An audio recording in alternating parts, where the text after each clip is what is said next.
I'd like to read a quote from Kofi Kingston.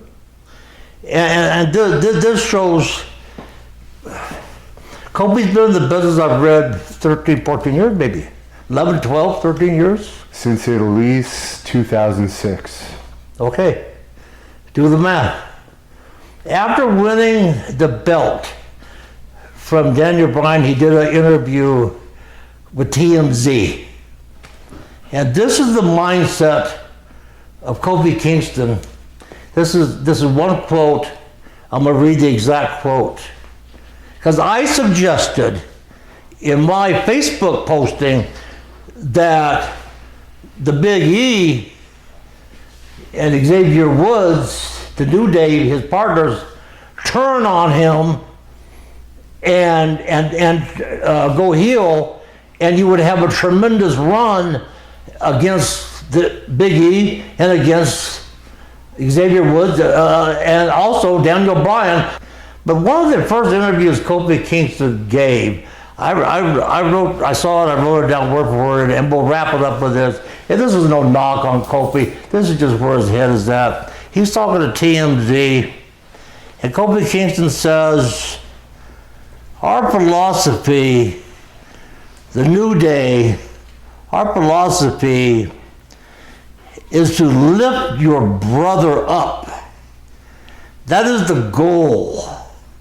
Kofi Kingston added, when we come out, we skip, we clap, I twerk.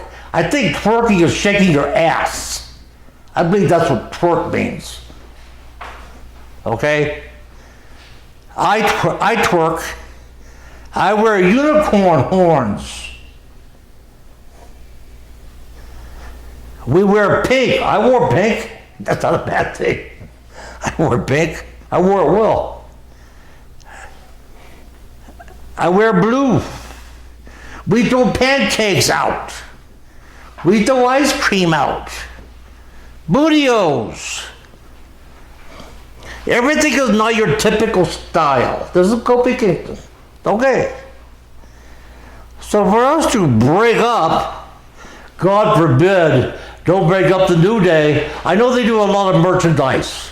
I know that kids buy. I know they're probably the #1 merchandise. Anyway, God forbid you shoot an old school angle and Big E or someone turns on you. To break up is the opposite of New Day. Just doing the standard fare. It just won't happen. Everything we do together. That is the mindset of your current WWE champion. And I just showed you how it's changed. My mindset is to shoot an angle and have the guys, your brothers, turn on you and beat the hell out of you. And then you have matches with them and you defend your championship and you got a whole run there. But that's old school thinking. So I was just trying to help Kofi Kingston. And would you mind if I included my encounter with the Big E? Whatever you want, it's all yours. I'll wrap it up with this. About 4 years ago, before I even really was doing a lot of Facebook, Triple H called me, and SmackDown was in Phoenix. Triple H and Stephanie were in LA doing some promotional stuff. Vince wasn't even there. It was Mark Carino, the head of talent, was running the place. Triple H called me and said, Superstar, I want you to come down to SmackDown and do a couple hours of interviews about the old days and give you a good payoff. And I said, sure, that'd be great. So I went down and did a couple hours, and they actually asked me about Gorgeous George. I said, I don't know anything about Gorgeous George.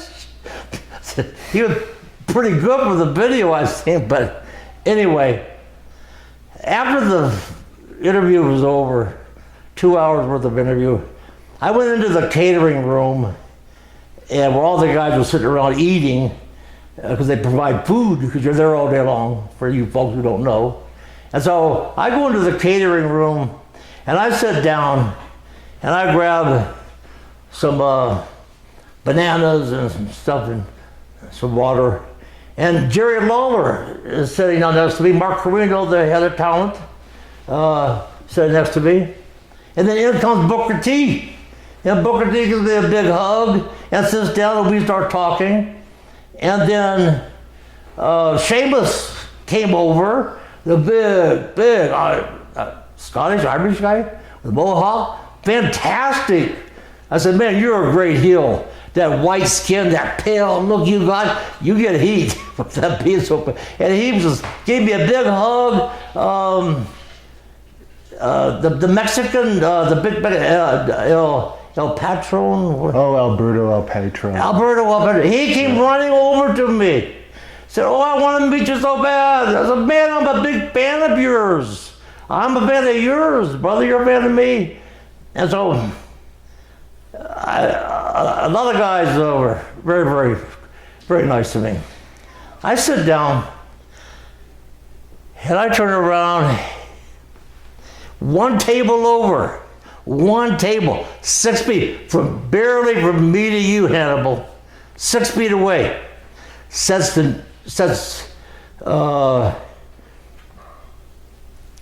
Big E. The Big E and Xavier Woods. Big E stood there like this. And I looked at the Big E. I said, Big E. Big E. And he wouldn't look. And Mark Carino actually turned around and said, Big E, superstar wants to tell you something. And so he still didn't look at me. I said, Big E, brother, your arms, that's what I said to the Big E. You're sitting 6 feet away from me. I said, your arms are the size of bowling balls, man. You look fantastic. You got the best looking arms outside of Arnold Schwarzenegger I've ever seen, man. You look fantastic. What did the Big E say? Nothing. And what did he do? That was his response to me. Now, I don't deserve to be bowed down to. But all he did was snub me, Big E, and I want to know one thing. And I'm going to close out with this. With that snub, are you a racist? Are you a racist against, I'm a white man.